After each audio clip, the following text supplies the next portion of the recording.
Hi all and welcome back to the channel. Today I'm going to be going through the first key message from the Flippin Pain campaign. Persistent pain is common and can affect anyone.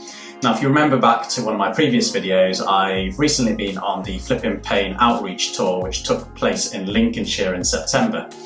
I got such a great experience from that tour. I wanted to do 6 videos on each of the 6 key messages from the Flippin Pain tour, and today is that first video. So let's kick off. Persistent pain is common and can affect anyone. Before we start, I just want to define what persistent or chronic pain is, and you'll hear me use those words interchangeably throughout my videos. Basically what persistent, chronic or long-term pain is pain that's lasted for longer than a 3-month period. Anything less than 3 months is acute pain, anything longer than 3 months is termed persistent or chronic pain. Now if we're looking at the prevalence of persistent pain, it's around 30 to 50% of people in the UK suffer from persistent pain. Now that's around 28 million people. I just want you to take that in for a moment. 30 to 50% of people within the UK suffer from persistent pain. Now that might look different for everyone and everyone's pain experience is very different, but it's a very, very big number. So this number really shows that it is very common and it can affect anyone. So let's just consider lower back pain for an example. Now 90% of people at some point in their life will experience an episode of lower back pain. That just shows how common it is to have lower back pain at some point in your life.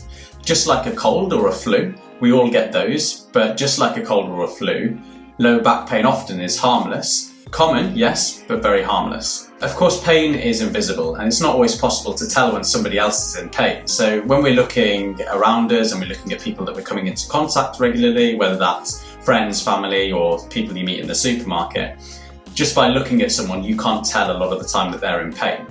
And this can make it feel quite isolating when you're suffering from pain yourself. And this is something my patients often report, is that they feel that nobody else understands where they're coming from because of the amount of pain that they're experiencing. Now, from the statistics I mentioned before, persistent pain is extremely common, but it is invisible and it's not always possible to tell when other people are going through similar pains. Now, one thing that I do really want to highlight in this video is that no one's immune to persistent pain.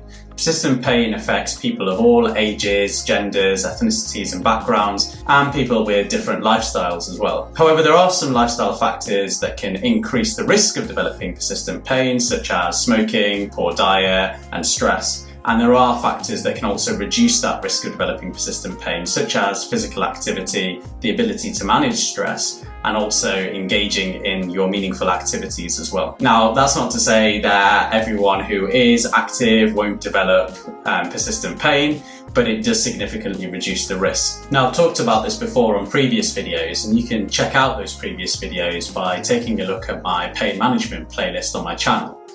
But basically, persistent pain and pain in general is complex and it's influenced by a wide range of factors. Now, those can be lifestyle factors, like I've just mentioned, but also things that perhaps are not always within our control as well. So it's really important to know that, first of all, that there are some things within our control that we can look to improve to help with pain or reduce the risk of developing pain. And there are some things that are outside of our control that perhaps we can't influence as well.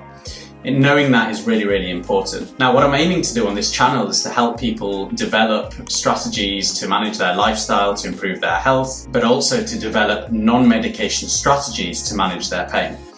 I am a prescriber and I can prescribe medication, but my real focus and where my interests lie are helping people develop non-medication strategies to manage pain. There are lots of things that we can do to manage pain, as I've discussed previously. And again, if you haven't already done so, please check out the videos on my channel because they have a lot of range of strategies to manage pain and lots of useful tips as well for people managing pain that I use with my own patients. But the bottom line is that persistent pain is complex and everything matters when it comes to pain. So we've talked about the prevalence of persistent pain and how it affects between 30 to 50% of people. And one of the things that we also know is that persistent pain is the leading cause of disability worldwide. And I just want you to sink in for a second, because that's a big fact right there. So in the UK, persistent pain is responsible for 29% of total disability. I'm just going to put that in perspective for a second. So strokes make up 2% of total disability. Diabetes makes up 4% of total disability. And persistent pain makes up 29% of total disability in the UK. And it's not just in the UK. I'm talking about the UK because it's where I'm based and it's what I have the statistics for. But persistent pain is the leading cause of disability worldwide. And this can have a massive effect on our lives, because if persistent pain is the leading cause of disability, this can also impact people's ability to work due to their pain, which can have an impact on finances, which can lead to stress around finances. It can lead to an impact on relationships and communication with others. And it can really start to have a large effect. And the way to think about this is, when you throw a stone into some water, there are always ripple effects. And in this analogy, if pain is the stone that we're throwing into the water, the ripple effects are the secondary effects of pain. And that's things like financial difficulties, relationship difficulties, not being able to do the things that we want to.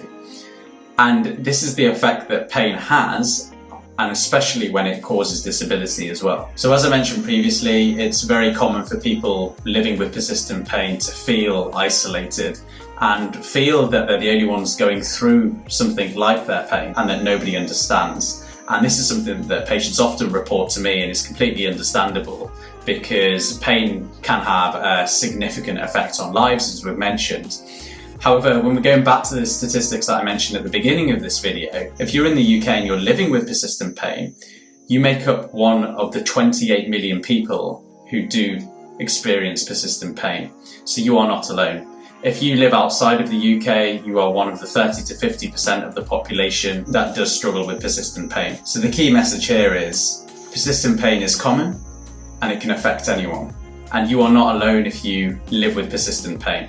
So please use this channel to develop strategies to manage your pain, whether you're living with persistent pain or whether you're someone who cares for someone who lives with persistent pain, or even if you're a healthcare professional who comes into contact with people with persistent pain regularly. This is the one channel where you know you're going to get honest, evidence-based advice for managing persistent pain. Now, just before I end the video today, there's a couple of things I do want to mention. So please check out the Flippin Pain website if you haven't already.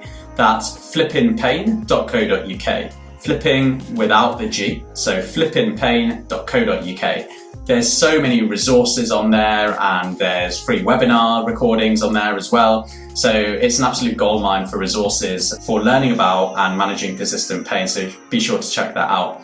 Also check out my pain management playlist if you haven't already. I'm doing weekly videos that are going to pop up. A lot of the videos represent the discussions I'm having with my own patients about persistent pain, so it's a way of me really reaching you guys wherever you are in the world to be able to help you manage your persistent pain as well. So be sure to check out my pain management playlist. If you haven't already, make sure you click subscribe and turn those notifications on so you get a little ding every time I release a video, so you can stay up to date with what's happening on this channel and also on your pain management journey as well. For the next video, if you missed it, check out this one here, which is my reflections on the Flippin Pain tour that happened in Lincolnshire in September. And I will see you next week for key message number 2 of the Flippin Pain campaign. Take care.